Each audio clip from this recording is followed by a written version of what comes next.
ओए, पिछले एपिसोड में आपने देखा कि आडम शिपयार्ड गया होता है कप्तान से मिलने।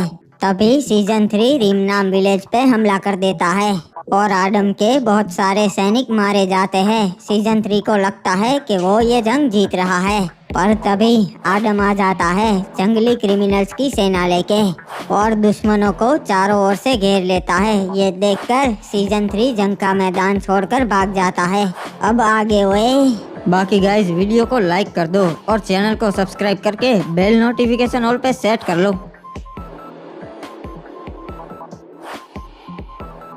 बाबू मोसाई, अब जंग का समय आ चुका है और हमने हमारी सेना तैयार कर ली है, पर सिर्फ सेना से कुछ नहीं होता। जंग जीतनी है तो एक रणनीति होनी चाहिए। सही कहा महाराज, पीक के सामने आज तक कोई भी राज्य जंग नहीं जीत पाया। हाँ बाबू मोसाई, पर हम ये जंग जीतेंगे।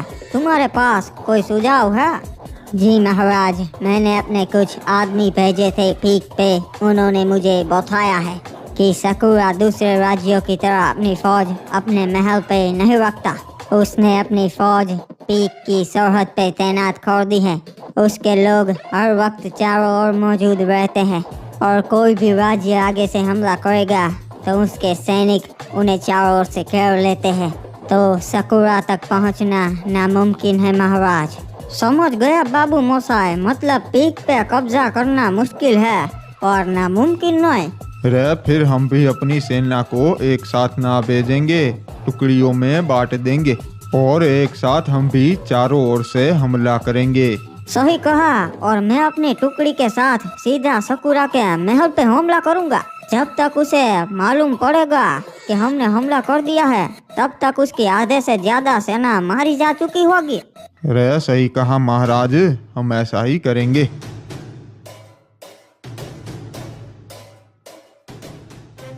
अबे ये जंग तो मुझे बहुत भारी पड़ी बे। मेरे कितने सैनिक मारे गए, मेरा खास सलाहकार मर गया और फैक्ट्री की इज्जत चली गई। महाराज चिंता मत कीजिए, सब कुछ हो जाएगा। अबे लगता है तू पागल हो गया है बे। क्या चिंता मत कीजिए, तूने देखा नहीं उसके पास अपनी सेना तो है और ऊपर से वो जंगली क्रिमिनल्स भी उसके साथ है। देखा नहीं तूने कैसे मेरे सैनिकों को चुन चुन के मार रहे थे वो जंगली? हाँ मुझे पता है महाराज, मैं भी वही था, मुझे सब पता है। पर हमें शांति से काम लेना पड़ेगा अगर रिमनाम विलेज को जीतना है। अरे अब कुछ ना ही हो सकता, मेरा सलाहकार भी मारा गया और उन्हें हरा सके ऐसी मेरे पास सेना भी नहीं है। महाराज आपका सलाहकार मारा गया तो क्या, मैं आपका नया सलाहकार बन सकता हूँ और वैसे भी मेरे पास वो सारा अनुभव है जो आपके काम आ सकता है।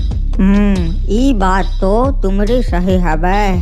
ठीक है, आज से तुम हमारे नए सलाहकार हो। जी महाराज, मैं शपथ लेता हूँ कि मरते दम तक मैं फैक्ट्री का साथ कभी नहीं छोड़ूंगा और आपको हर एक मुसीबत से बचाऊंगा। तो नए सलाहकार बताओ, अब हम क्या करें? हमारी आधे से ज्यादा सेना मारी जा चुकी है। महाराज हम उस आदम की तरह ही काम करेंगे। हम भी दूसरे राज्य और कबीले वालों को हमारे साथ ले लेंगे ताकि वो जंग में हमारे काम आ सके और हमारी सेना और भी मजबूत हो जाए। ये तो बढ़िया रणनीति है, इससे उसकी तरह हमारी सेना भी मजबूत होगी और फिर जंग के लिए हम तैयार हो गए। महाराज पोचिनो कबीले वाले हमारे बहुत काम आ सकते हैं। मैं चाहता हूँ कि आप और बदले में हम उसका कबीला मांग ले। ठीक है, सैनिक जाओ और उस ओरियन को बोलो कि महाराज ने तुम्हें दावत के लिए बुलाया है। जी महाराज, अभी जाता हूँ। अब उस आदम की तरह हम भी फैक्ट्री राज्य को ताकतवर बनाएंगे महाराज, और फिर हम उसके ऊपर हमला बोल देंगे जब हमारी सेना भी उसकी तरह ताकतवर हो जाएगी। मैं यहाँ के सरदार ओरियन से मिलने आया हूँ, मुझे फैक्ट्री के महाराज ने भेजा है।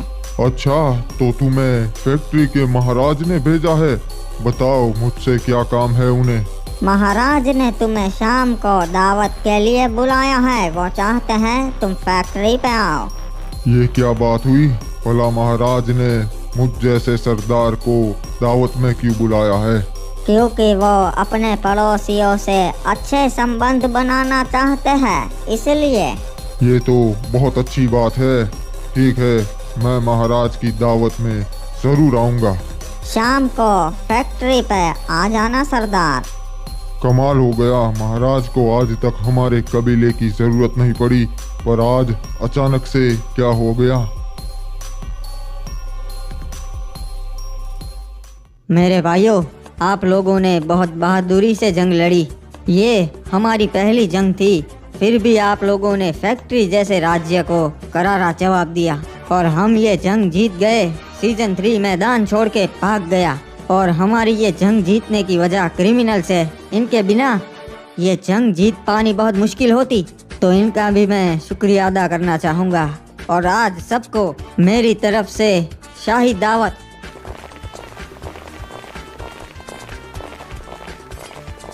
अरे ये क्या, ये तो ऑब्जर्वेटरी की महारानी आ रही है। इससे बचकर रहना महाराज, लोग कहते हैं ये काला जादू करती है। रिमनाम विलेज के महाराज आडम, मैं आपको बधाई देती हूँ अपनी पहली जंग जीतने के लिए। आपका स्वागत है ऑब्जर्वेटरी की महारानी, पर आप सिर्फ मुझे बधाई देने के लिए तो यहाँ नहीं आई होगी।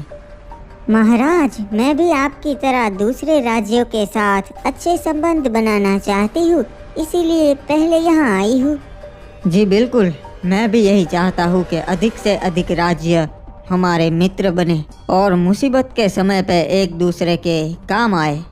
हाँ महाराज, इसीलिए मैं आपके सामने ये प्रस्ताव रखने आई हूँ कि क्या हो अगर हम एक हो जाए। क्या मतलब है आपका? मैं कुछ समझा नहीं। मैं चाहती हूँ कि आप मुझसे शादी कर ले, फिर हम दोनों के राज्य एक हो जाएंगे और हमारी सेना भी मजबूत हो जाएगी। माफ़ कीजिएगा महारानी, मैं आपका सम्मान करता हूँ, पर ये नहीं हो सकता। क्यों महाराज, क्या कमी है हम में जो आप हमसे शादी नहीं कर सकते? कोई कमी नहीं है, पर फिलहाल मेरा शादी करने का कोई विचार नहीं है। महाराज, आपने मेरा प्रस्ताव ठुकरा के बहुत बड़ी गलती कर दी। आपको इस बात का पछतावा बहुत जल्द होगा।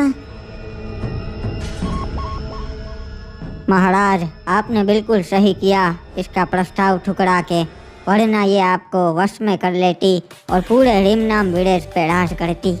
हाँ सही कहा, ये ऑब्जर्वेटरी की महारानी भी इसी तरह बनी है। चाचा, इसका ध्यान रखना पड़ेगा, ये हम पे वार जरूर करेगी। पोटिनोक के सरदार ओरियन, तुम्हारा स्वागत है हमारी शाही दावत में। हमें अच्छा लगा कि तुम आए। ये तो हमारी खुशकिस्मती है महाराज कि आपने हमें दावत में बुलाया। आगे की बातें हम बैठ के करते हैं, बैठिए। जी महाराज, तो अब बताइए मुझे दावत में बुलाने का क्या कारण था? तुम्हें तो मालूम ही है ओरियन, आजकल बरमूडा के हालात ठीक ना ही है, इसलिए हमने सोचा है कि हम कुछ कबीले और राज्यों के साथ अच्छे संबंध रखें ताकि जंग में हम एक दूसरे के काम आ सके। जी महाराज, ये तो बड़ी ही अच्छी बात है। अगर जंग हुई तो पोचिनोक कबीला आपके लिए जरूर लड़ेगा। हाँ, वो तो तुम लड़ोगे, पर एक और बात भी है। आज के बाद पोटिनोक नहीं फैक्ट्री कहलाएगा। ये क्या बोल रहे हैं महाराज? हम आपके लिए जंग में जरूर लड़ेंगे, पर ये नहीं होगा हमसे। इसमें तुम्हारा भी फायदा है, तुम्हारे कबीले के ऊपर कोई राज्य हमला नहीं करेगा। नहीं महाराज, मैं ये नहीं कर सकता। पोचिनोक कबीला स्वतंत्र रहना चाहता है, हमें फैक्ट्री के अंदर नहीं आना है। तुम समझ नहीं रहे कबीले वाले, अगर किसी राज्य ने तुम पे हमला कर दिया फिर क्या? हमारे कबीले में इतना तो दम है कि हम डट के सामना कर सके। तो तुम्हारा आखिरी फैसला यही है? जी हाँ, मेरा फैसला यही है कि पोचिनोक फैक्ट्री के अंदर नहीं आएगा। तब तो तुम यहाँ से नहीं जा सकते, क्योंकि हमें भी अपना राज्य मजबूत करना है।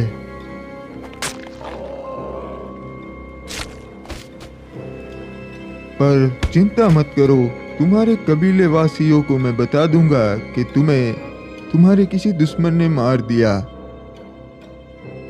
क्या बात है सलाहकार, तुम तो वाकई बहुत ज्यादा तेज हो। जी महाराज, अब इन कबीले वालों को हमारी तरफ ले लेंगे और फैक्ट्री राज्य और भी बड़ा हो जाएगा।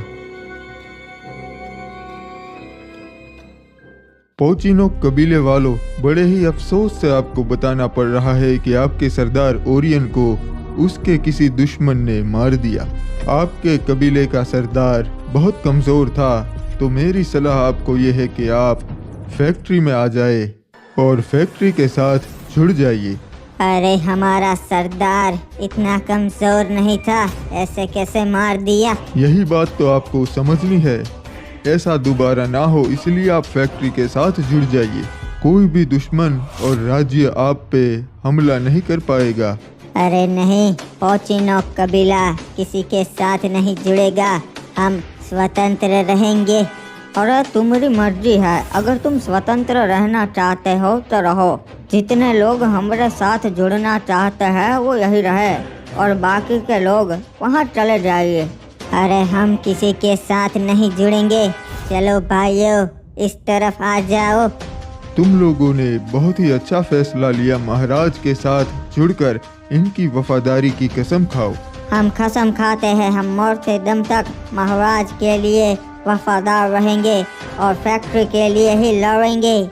बड़ा ही अच्छा फैसला लिया तुम लोगों ने। वैसे भी पोचिनोक तो फैक्ट्री के अंदर ही आएगा। एक मिनट, ये क्या बोल रहे हैं महाराज? महाराज सही कह रहे हैं, स्वतंत्र तो तुम्हें रहना है पर तुम जिंदा ही नहीं रहोगे, इसीलिए पोचिनोक अब फैक्ट्री हो गया है।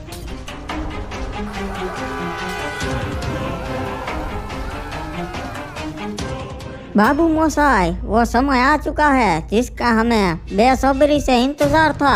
आज हम पीक पे हमला करके अपना हक वापस ले लेंगे और फिर पीक और क्लॉक टावर एक हो जाएगा। तो चलो बाबू मोसाई, हमला।